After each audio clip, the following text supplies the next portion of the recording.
Foi uma belíssima estratégia de marketing, pelo menos, né? Porque o que chamou a atenção da gente, se o cara compra 230 milhões de cotas, ninguém fica sabendo. Mas como ele comprou uma única cota, então a gente fica sabendo. Uma hipótese aqui, Marco, ele pode ter comprado uma cota para participar de uma Assembleia Geral. E aí, sei lá por que motivos ele tinha interesse naquela Assembleia Geral, e ele pode ter feito isso para dizer, sou cotista e vou na Assembleia Geral. Podia ter feito na física também, não precisava colocar no relatório gerencial. Não sei, vamos tentar descobrir e conversar com o gestor, porque essa aí deixou todo mundo mesmo curioso. Né? O Alberto Fujihira. Professor, qual a sua opinião sobre os FOFs passivos que seguem um índice como o ITIP e o ITIT? Há algum estudo de rentabilidade de longo prazo desses tipos de FOF? Quais são os riscos desses tipos? Alberto, não tem ainda um estudo porque eles são muito recentes. Agora, quando vai sair o fundo imobiliário baseado no índice, é feito o chamado backtest. Né? Ele falou, olha, se eu já tivesse feito isso há 2, 3, 5 anos atrás, teria dado resultado. Bom, evidente que uma coisa é simular, outra coisa é ver acontecer, e a primeira versão desses fundos, né, que são da Inter, do TVM, a teoria e a prática se mostraram bastante diferentes, de tal forma que eles mudaram o índice de referência. Quem calcula o índice agora é a Teva Índices. A gente teve uma entrevista aqui bastante detalhada também, quando eles anunciaram a mudança, e essa mudança é muito recente, então a gente precisa acompanhar. Eu gosto bastante da ideia da estratégia passiva. No mercado de ações, por exemplo, eu invisto em ETF de ações. Faz um bom tempo que eu não fico analisando e escolhendo a ação A, B ou C. Eu compro ETFs de ações, sou super favorável a esse mercado. Então, eu gosto da estratégia passiva. Quando vi ela chegando no mercado de fundo imobiliário, falei, pô, gosto também, né? Que bom que vem. E aí tive uma conversa, eu e o Medeiros, a gente sempre conversa e sempre discorda respeitosamente um do outro e tal. Chega lá o relatório dele domingo, invariavelmente eu vou ler, e aí eu começo a mandar as mensagens para ele e tal, a gente começa a ter umas conversas e umas boas discussões. E essa foi de muito tempo atrás, quando começou a chegar o fundo indexado, né, o fundo passivo. Ele falou, cara, eu entendo que você gosta de fundo passivo de ação, mas fundo imobiliário é diferente de todas as classes de ativos, concordo. E no longo prazo, 80% do resultado tende a vir do rendimento. Então, se ele não distribui esse rendimento, reinveste, isso volta para a volatilidade da cotação e tal, talvez não funcione tão bem quanto funciona um ETF de ações. E aparentemente foi isso que aconteceu. Mas também foi um período muito curto e marcado por uma queda de mercado. Muito pouco tempo do que tinha e da nova metodologia para falar sobre a eficácia ou não da estratégia passiva em fundos imobiliários, tá?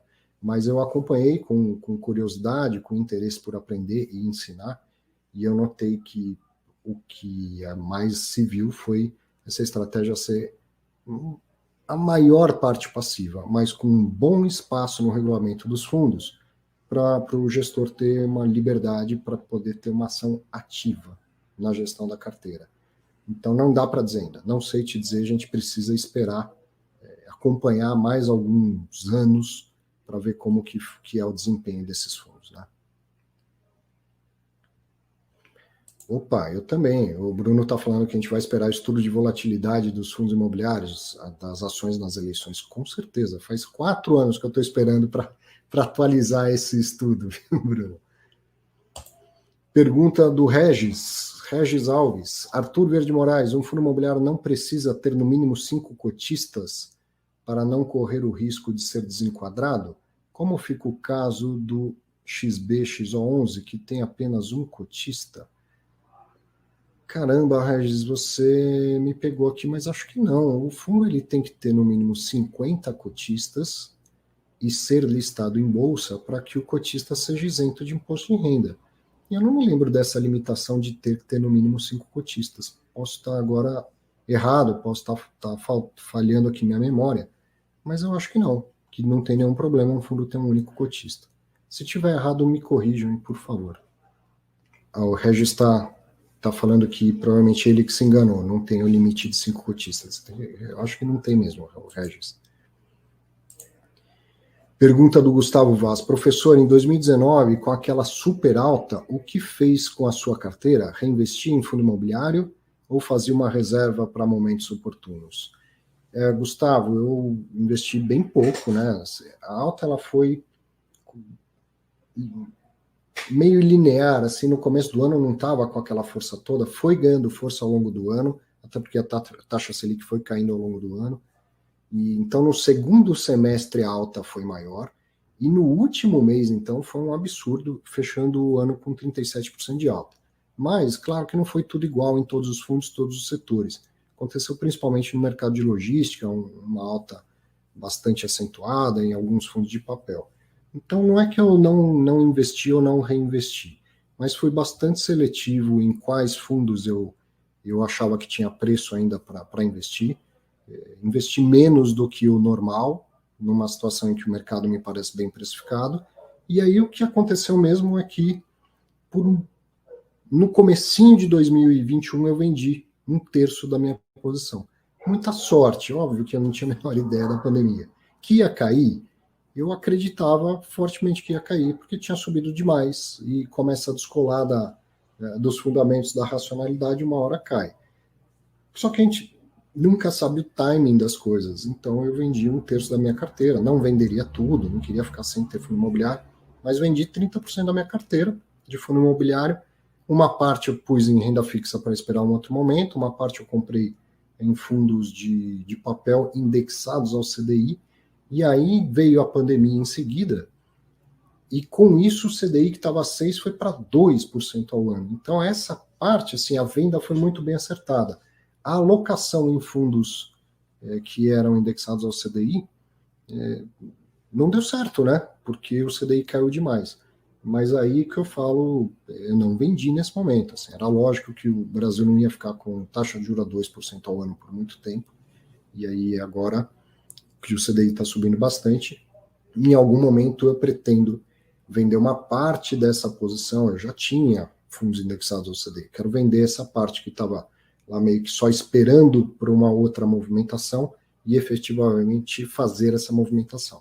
Mas eu fiquei carregando enquanto o CDI estava baixo, vou agora carregar uns meses de CDI alto, recuperar a parte, né, da renda. Quantos meses eu fiquei recebendo um rendimento muito baixinho. Agora eu vou ficar um tempo recebendo um rendimento maior, uma coisa acaba compensando a outra, e depois eu pretendo fazer alguma movimentação dessa parte aí, porque o CDI também não vai ficar alto para sempre, né? Ó, o link tá aí, hein? Quem quiser participar, bater um papo, apareça. Pode dar sua opinião, pode fazer suas perguntas.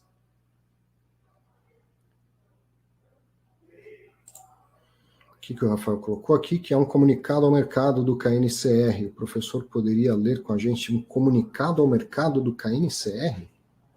Deixa eu ver aqui o que tem de diferente nisso.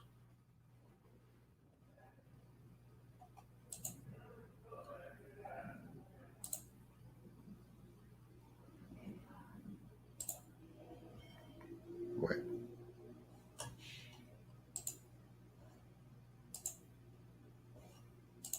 Só um minuto.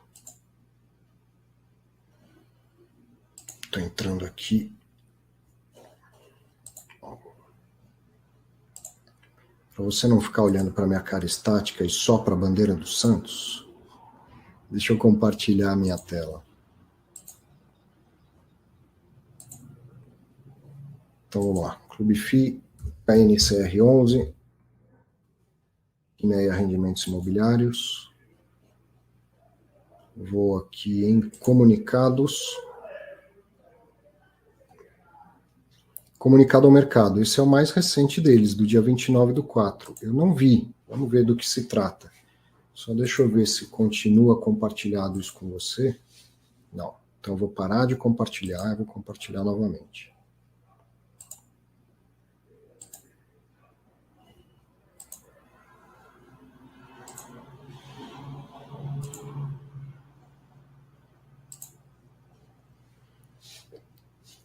Comunicado ao mercado, demonstrações financeiras do KNCR. Vamos lá, não li isso, estou lendo agora, junto com você. O fundo comunica aos cotistas do fundo e ao mercado em geral que o fundo aperfeiçoou a sua metodologia de contabilização de determinados ativos financeiros e, com isso, entendeu-se oportuna a reapresentação das demonstrações financeiras do fundo relativas ao exercício encerrado em 30 de junho de 21, com a introdução da metodologia do valor justo por meio de outros resultados abrangentes, bem como a utilização de tal critério contábil nas futuras demonstrações financeiras, inclusas as demonstrações financeiras do atual exercício contábil.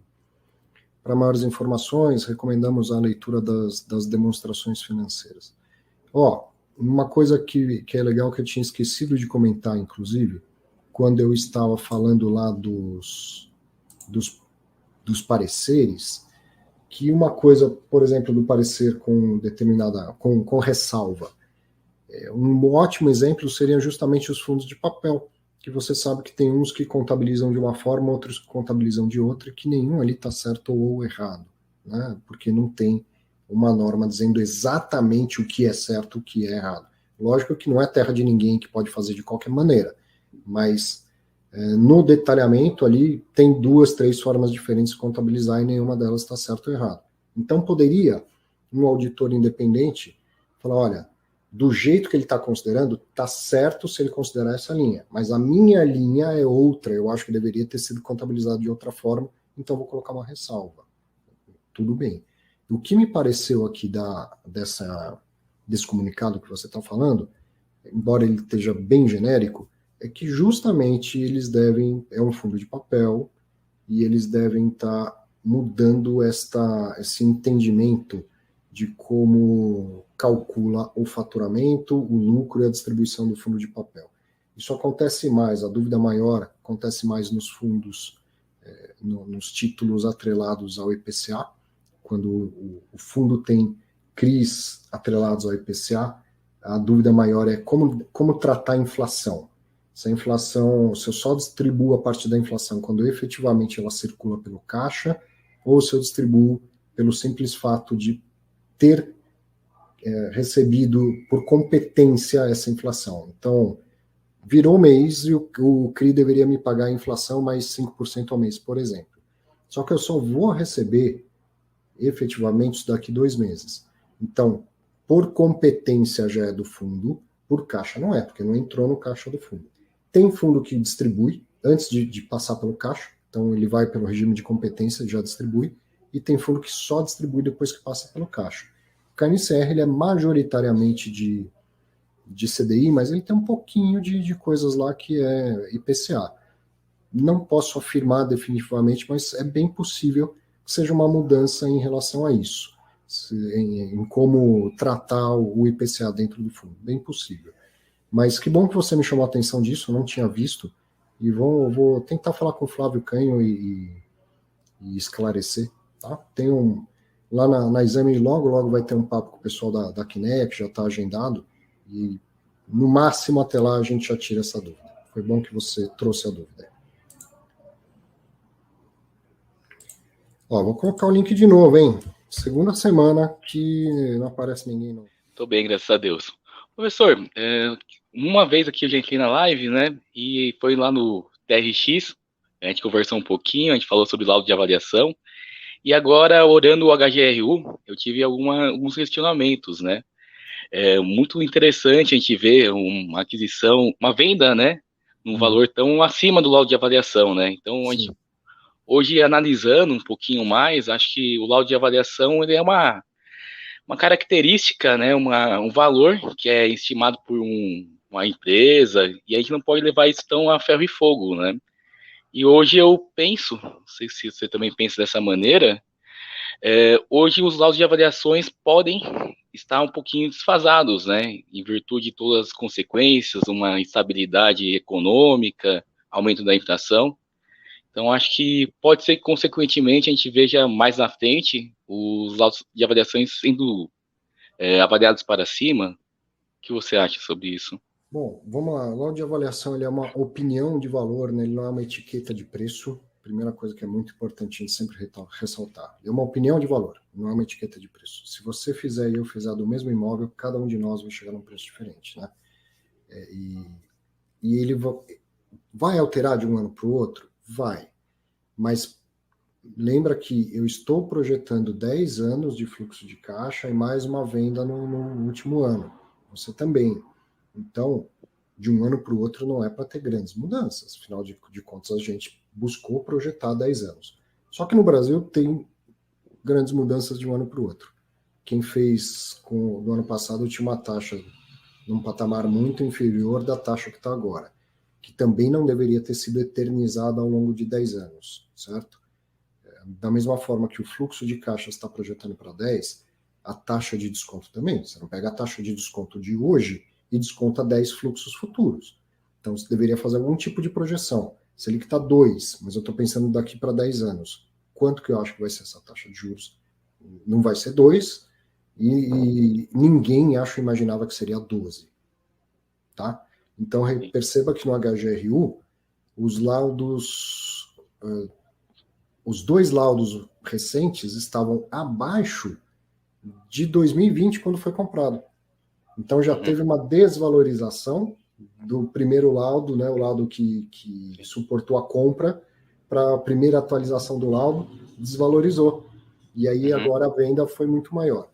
E aí, vou dar uma opinião aqui. Nesse caso específico, que você tem um contrato atípico, eu acho que a influência da taxa de juros fica sendo muito pronunciada, porque não precisa projetar muita coisa, você tem um contrato assinado. Se o imóvel está vazio, fica muito mais difícil. A divergência entre a minha opinião de valor e a sua vai ser muito maior, porque o imóvel está vazio, não tem renda. Então eu começo a projetar qual vai ser aquela renda, e você também, e cada um de nós, desde essa primeira premissa, já vai ter diferenças. Agora, se tem um contrato assinado que cobre esse período, é lógico que o avaliador não vai ficar inventando muito mais assim em cima do contrato. Então, da projeção de receita, ali já não teve mudança de um ano para o outro, mas a taxa de juros mudou bastante. Então, acredito que isso pode ter explicado o fato da desvalorização no laudo de avaliação. Depois, por que as pessoas lá resolveram pagar 5 milhões e 600 cada uma delas? Não sei se elas fizeram laudo de avaliação, não sei se elas se basearam no feeling delas, em como que foi. Então, por isso que eu comecei dizendo, laudo de avaliação não é etiqueta de preço, é uma opinião de valor lá de um profissional, de um consultor. Vai ter diferença? Vai. Se o fundo vendesse 100% dos imóveis dele, venderia 30% acima do laudo de avaliação? Não acredito. Não acredito. Perfeito. Obrigado, professor. Nada. Estudar. Nada. Valeu.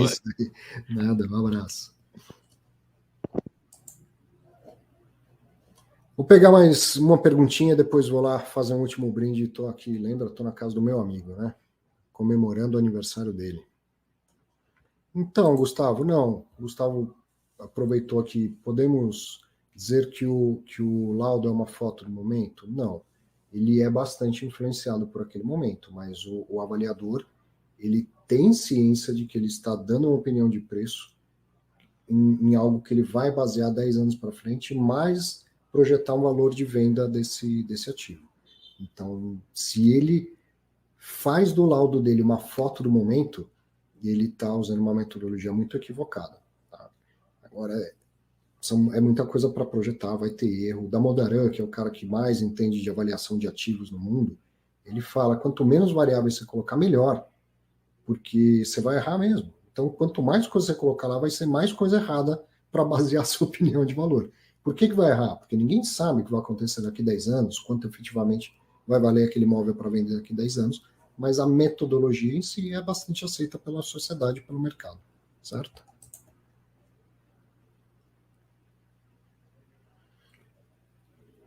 Bom, terminando aqui então, ó, comentário do Alexandre falando do Santos, do coração dele, e eu termino aqui no quarto do Vini, falando com a bandeira do Santos, os fatos relevantes dessa semana. Obrigado mais uma vez pela companhia de sempre. Compartilhe o vídeo, vamos fazer chegar para mais gente.